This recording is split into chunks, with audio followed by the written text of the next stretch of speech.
Hello, I'm James Morris, Fire Chief and Emergency Manager for the City of Westland.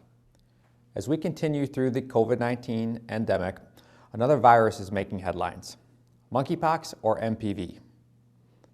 The World Health Organization has declared the monkeypox outbreak a public health emergency of international concern, but it's not a disease that the general public has been familiar with. With nearly 16,000 reported cases worldwide, of those 3,846 reported cases here in the United States, let's briefly discuss what you need to know about monkeypox, how to protect yourself, and what to do if you think you have it.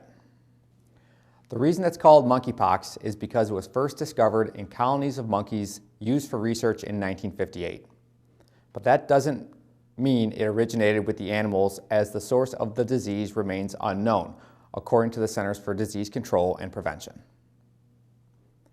Monkeypox is most similar to smallpox, which was eradicated through global vaccination efforts in 1980. Monkeypox is not as transmissible or fatal as smallpox.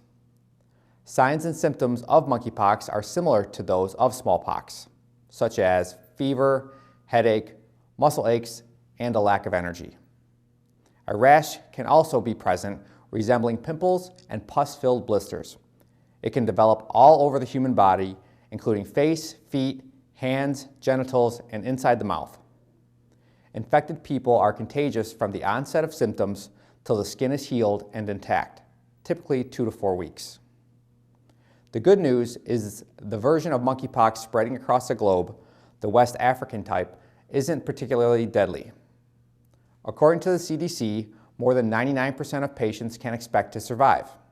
However, an infection could prove fatal in children under the age of 8, individuals with compromised immune systems, and those who are breastfeeding or pregnant. The CDC says the risk of contracting monkeypox in the United States is believed to be low, but anyone who comes into close contact with an individual carrying the disease is at risk of infection. The World Health Organization warns that the current outbreak is spreading from human-to-human contact. You could develop an infection from droplet respiratory particles by spending too much time face-to-face with a monkeypox carrier. The virus also spreads through physical contact, including touching a lesion, as well as exchange of some bodily fluids like saliva. An individual could become infected by touching items and surfaces shared with someone exhibiting symptoms. As the virus can spread through skin-to-skin contact, the CDC advises caution in situations where one can't maintain personal space. Best practices for healthy hygiene are also recommended, such as frequent hand washing, avoiding contaminated surfaces, and regular laundry cycles. If you're experiencing the telltale symptoms, here are some tips from the World Health Organization. Avoid scratching your skin. Keep the skin dry and uncovered. Clean the skin with sterilized water or antiseptics. Take a warm bath with baking soda or Epsom salts for lesions on the body. For lesions in the mouth, use saltwater rinse like you would for canker sores. If you live in a shared household, isolate in your room and, if possible, use a designated bathroom. Use separate eating utensils, towels, and electronics, and do your own laundry. Open your windows whenever possible for good ventilation, and avoid sweeping and vacuuming, which could disrupt the virus particles found on the floors and lead to further infections.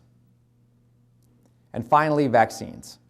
The United States uses 2 types of smallpox vaccines to fight monkeypox, as past data suggests these vaccines could be 85% effective against the virus as well. In the current outbreak, the CDC says there is no available data on the effectiveness of either vaccine. The CDC says those who have been exposed to monkeypox and haven't had a smallpox vaccine within 3 years should get one sooner than later.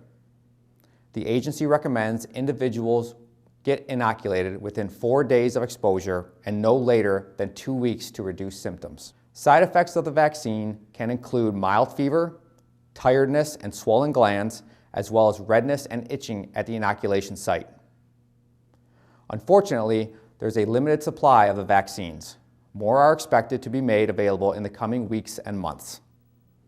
Initial vaccine distribution will focus on those with occupational exposure concerns and the reported high-risk areas. Again, the risk of contracting monkeypox in the United States is believed to be low per the CDC. You can help keep you and your loved ones safe by staying up to date on the spread of the virus in your area by checking the CDC map, which tracks monkeypox cases state by state, as well as state and local health department alerts.